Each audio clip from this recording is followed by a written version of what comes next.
দফায় দফায় পণের টাকার চাপ, টাকা না দিতে পারলে চলতো বেধড়ক মারধর। স্বামী ও শাশুড়ি লোহার রড দিয়ে গৃহবধূকে মেরে অজ্ঞান করে দিল। শ্বশুর বাড়ি থেকে কোনো রকমে প্রাণ বেঁচে ফিরে শান্তিপুর থানার দ্বারস্থ গৃহবধূ। চাঞ্চল্যকর ঘটনাটি ঘটেছে শান্তিপুর থানার বোয়ালিয়া এলাকায়। আক্রান্ত গৃহবধূ অর্পিতা সরকারের অভিযোগ, গত 2 বছর আগে তার বিবাহ হয় শান্তিপুর বোয়ালিয়া অঞ্চলের অনুচিত বিশ্বাসের সাথে। বিয়ের পর থেকে শারীরিক এবং মানসিক অত্যাচার চালিয়ে যেত শ্বশুর বাড়ির লোকজনেরা। দিনের পর দিন তার উপর নির্মম অত্যাচার চলত। এর আগেও বেশ কয়েকবার তাকে মারধর করে তার বাপের বাড়িতে পাঠিয়ে দেওয়া হয়। পরবর্তীতে পারিবারিক মধ্যস্থতায় আবার শ্বশুর বাড়ি ফিরে যায় অর্পিতা সরকার। কিন্তু গতকাল রাতে পণের টাকা এবং মোটরসাইকেল সহ বিভিন্ন দাবি দাবা নিয়ে গৃহবধূর উপর চড়াও হয় তার শাশুড়ি এবং স্বামী। লোহার রড দিয়ে মারধর করা হয় গৃহবধূকে। পরবর্তীতে জ্ঞান ফিরে এলে শ্বশুর বাড়ি থেকে পালিয়ে শান্তিপুর থানার দ্বারস্থ হয় গৃহবধূ অর্পিতা সরকার ও তার বাবার বাড়ির সদস্যরা। আক্রান্ত অর্পিতা সরকার শান্তিপুর থানায় একটি লিখিত অভিযোগ দায়ের করেন শ্বশুর বাড়ির বিরুদ্ধে। গৃহবধূ ও তার পরিবার জানান আর সংসার করতে চান না ওই পরিবারের সঙ্গে। দিনের পর দিন তাকে যেভাবে মারধর করা হচ্ছে, পরবর্তীতে তার প্রাণহানিরও আশঙ্কা রয়েছে।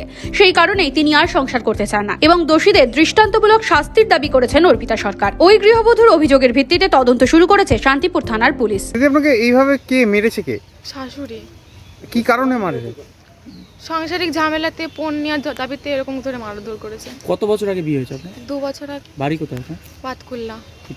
প্রেম করে বিয়ে হয়েছিল? হ্যাঁ, প্রেম ভালোবাসা করে বিয়েটা বড়। তারপর দেখাশোনা করে দিয়েছিল? অনুষ্ঠান করে দেখাশোনা করে দিয়ে খাওয়া দিয়েছে। কোনো বাচ্চা টাচ্চা আছে আপনার? না।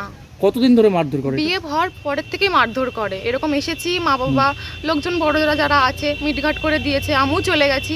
কিন্তু কালকে বিকালবেলা এরকম মেরেছে, মারার পরে অজ্ঞান হয়ে পড়ে গেছি, তাও আমাকে দেখেনি যে কোথায় লেগেছে। শাশুড়ি আর স্বামীতে মিলে মেরেছে। মানে কারণটা কি? মানে কি কারণে? মানে কোনো কথাতেই আমাকে খালি ধরে ধরে মারবে, কোনো কারণ নেই, অকারণ নেই।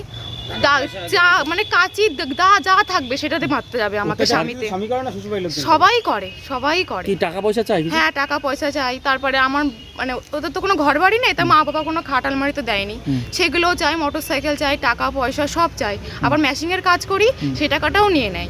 আচ্ছা, মানে খুব অত্যাচার করে। আর টাকা পয়সা না দিতে পারলে কি মারে? হ্যাঁ, ওরকম ধরে খালি মারবে। নেশা টেশা করে নাকি? না, সেরকম বাজে নেশা নেই, কিন্তু ওরকম ধরে ধরে খুব মারবে। কোনো কাজ টাজ কোনো কিছু করে না। এর আগেও কি মারধর করেছে? হ্যাঁ, এটা দিয়ে 5-6 বার হয়ে গেল। কি চাইছেন আপনি? আমি তো কেস করবই, ওই সংসারে আমি আর করবো না। কি নাম আপনার? অর্পিতা সরকার। আপনার স্বামীর নাম? অনুচিত সরকার। ঘটনাটা তো আমি কিছু জানি না। আমার কাছে কালকে সকালে ফোন হয়েছিল, আর ফোন হয়নি। তারপরে এখন আমি সকালবেলা আমি মেশিন সেলাই করছি, একটু অন্ধকার অন্ধকার আছে। এখন ওই বাইরের থেকে এসে মা আমাকে দরজা ধাক্কাচ্ছে।